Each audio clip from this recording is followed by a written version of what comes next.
साल 2003 जनवरी 16 space shuttle Columbia अपने साथ 7 मेंबर्स को लेकर केनेडी स्पेस सेंटर से सुबह को ठीक 10:39 को लॉन्च होते हैं।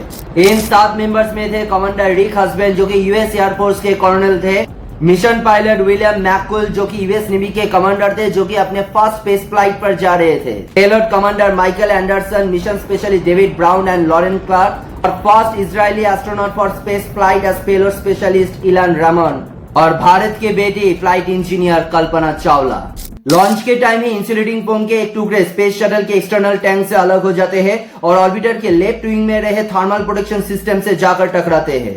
5 फरवरी 2003 कोलंबिया स्पेस शटल अपने 16 दिनों के एक्सपेरिमेंट खत्म करके अर्थ एटमॉस्फेयर में री एंटर करते हैं, लेकिन पहले से टूटे हुए थर्मल प्रोटेक्शन सिस्टम के वजह से ह्यूज एटमॉस्फेरिक प्रेशर और हीट के चलते एक पूरी स्पेस शटल में आग लग जाते हैं और टेक्सास से 60 किलोमीटर ऊपर ईस्टर्न टाइम के मुताबिक सुबह के ठीक 9 बजे स्पेस शटल कई लाख टुकड़ों में बिखर जाते हैं और इस स्पेस शटल में रहे 7 मेंबर ही जलकर राख हो जाते हैं और इनमें से एक थे हमारे देश की Kalpana Chawla.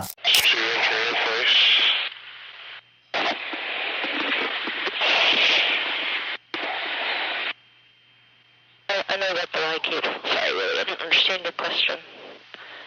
Shuttle broke up at 200,000 feet, going many, many thousands of miles an hour. We walked around the fields and we drove through East Texas and saw some of the debris as it laid in the field, untouched by human hands, and got a feel for how difficult this was. और इस घटना के 21 साल बाद 2024 में एक डर फिर से दस्तक दे रहे हैं जब खबर सामने आते हैं सुनीता विलियम्स और बच विल्मर महाकाश में फंस गए हैं और वहां से धरती पर कब आ पाएंगे ये अब इस बात एक बहुत बड़े सवाल बन चुके हैं। तो फिर क्या हम लोग इन दोनों एस्ट्रोनॉट्स को महाकाश में ही खो देंगे? आखिर क्या हुआ सुनीता विलियम्स और बच विल्मर के साथ जिसके वजह से 8 दिन में एक्सपेरिमेंट खत्म कर धरती पर लौटने की जगह अब 3 महीने बीत चुके हैं लेकिन अभी भी ये लोग नहीं आ पा रहे हैं। इनफैक्ट एग्जैक्टली कब आ पाएंगे ये भी इस वक्त एक बहुत बड़े सवाल बन चुके हैं। इसी के साथ साथ स्पेस में ज्यादा दिनों तक रहना क्यों काफी डेंजरस होते हैं, इस सब कुछ आज इस वीडियो पर जानने की कोशिश करेंगे, इसलिए इस वीडियो को इन तक जरूर देखिए और जिन्होंने भी अभी तक इस चैनल को सब्सक्राइब नहीं किया जल्द से जल्द इस चैनल को सब्सक्राइब कर दीजिए और साइड में रहे बेल आइकन को भी क्लिक कर दीजिए।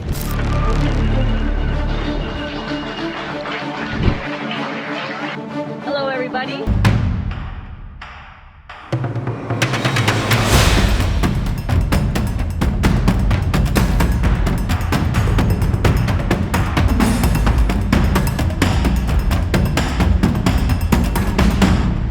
सुनीता विलियम और बच विल्मर को बोइंग स्टारलाइन स्पेसक्राफ्ट से नासा के द्वारा 5 जून फ्लोरिडा से एक 8 दिनों के मिशन के लिए आईएसएस यानी कि इंटरनेशनल स्पेस स्टेशन भेजा जाते हैं, जहां पर 14 जून उन लोगों को धरती पर लौटना था लेकिन स्पेसशिप कैप्सूल में प्रॉब्लम देने की वजह से अभी तक वो लोग लौट नहीं पाए और महाकाश में ही फंसे रह गए। इस पूरी एक्सपीडिशन नासा की कमर्शियल क्रू प्रोग्राम के तौर पे बोइंग स्टारलाइन से जुड़े हैं और इस एक्सपीडिशन का मेन ऑब्जेक्टिव था to check the capabilities of Boeing Starliner to carry people from ISS to earth and from earth to ISS, जो कि the high ambitious space tourism का ही हिस्सा है। और इस प्रोजेक्ट के through Boeing Starliner SpaceX crew Dragon से डायरेक्ट कंपटीशन में आ जाते हैं, लेकिन from the very beginning Starliner को काफी सारे टेक्निकल प्रॉब्लम्स का सामना करना पड़ रहा था जिसके चलते कई सारे एक्सपीडिशंस भी डिले होते गए। इनफैक्ट 2014 में जब नासा ने अपने सीसीपी यानी कि कमर्शियल क्रू प्रोग्राम के लिए बोइंग को चुने, उस समय स्टारलाइन डेवलप करने के लिए total 4.2 billion US dollar fund दिए गए थे। वही स्पेसएक्स अपनी क्रू ड्रैगन डेवलप करने के लिए 2.5 बिलियन डॉलर पाए थे। बाद में बोइंग को और 1.5 बिलियन डॉलर फंडिंग दिए गए। लेकिन इस बोइंग स्टारलाइन के साथ आखिर हुआ क्या जिसकी वजह से इन दोनों एस्ट्रोनॉट्स को अब स्पेस में अपना जिंदगी का जंग लड़ना पड़ रहा है। किसी भी स्पेसक्राफ्ट के मैनोवर एबिलिटी सटीक रखने के लिए हीलियम बहुत ही इंपॉर्टेंट रोल प्ले करते हैं और रिपोर्ट्स के मुताबिक बोइंग स्टारलाइन के कई जगह पर हीलियम लीक हो रहे हैं जो कि एक फर्दर स्पेस ट्रेवल के लिए खतरा बन जाते हैं। इसके अलावा इस स्पेसक्राफ्ट में टोटल 8 थ्रस्टर है जो कि स्पेस ट्रेवल और डॉकिंग के लिए काफी इंपॉर्टेंट कंपोनेंट है, लेकिन इस 8 थ्रस्टर में से 5 में ही मैल फंक्शन दिखाई दी गई है। इन 2 प्रॉब्लम्स के अलावा इसके वाल्व्स में भी काफी प्रॉब्लम्स दिखाई दी गई है।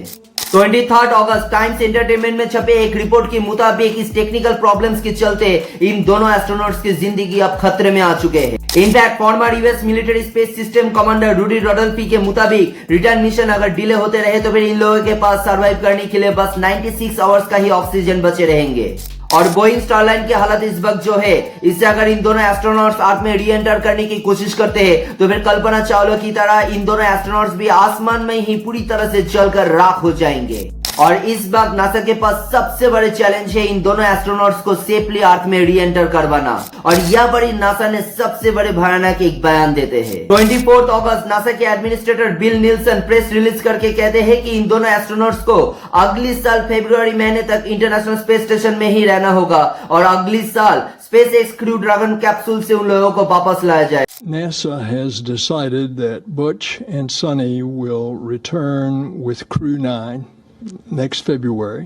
इसी बीच फूड सप्लाई, ऑक्सीजन सप्लाई, इन सब को लेकर भी काफी सवाल उठ रहे हैं, लेकिन नासा ने पूरी तरह से कंफर्म किए हैं कि इंटरनेशनल स्पेस स्टेशन में sufficient amount of food, water और ऑक्सीजन मौजूद है। और इसके अलावा नासा और इसके स्पेस पार्टनर के साथ time to time resupply missions भी लॉन्च किए जा रहे हैं। लेकिन इन सब कुछ के अलावा सबसे बड़े चिंता की जो विषय सामने आ रहे हैं वो है इन दोनों एस्ट्रोनॉट्स के बिगड़ते health issues.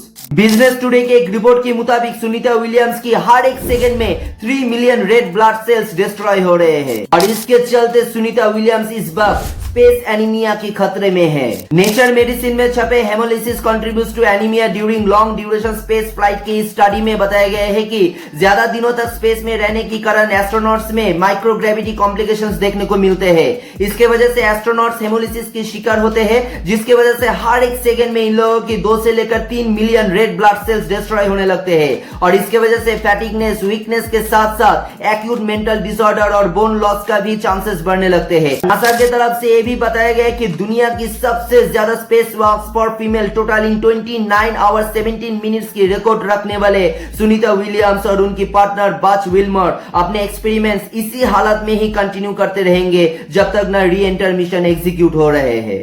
Hope all will go fine with them और प्रे बस यही रहेंगे कि जितना जल्दी हो सके इन दोनों एस्ट्रोनॉट्स अपने घर वापस आ पाए। With this note of hope आज की इस वीडियो को यहाँ पर ही एंड करते हैं। अगर ये वीडियो आप लोगों को इन्फॉर्मेटिव लगे तो फिर इस वीडियो को एक लाइक जरूर दीजिए और इसको जितना हो सके शेयर कर दीजिए और चैनल में नए हैं तो फिर चैनल को जरूर सब्सक्राइब कर दीजिए। मिलते हैं और एक नए टॉपिक के साथ, तब तक के लिए bye bye, take care and जय हिंद।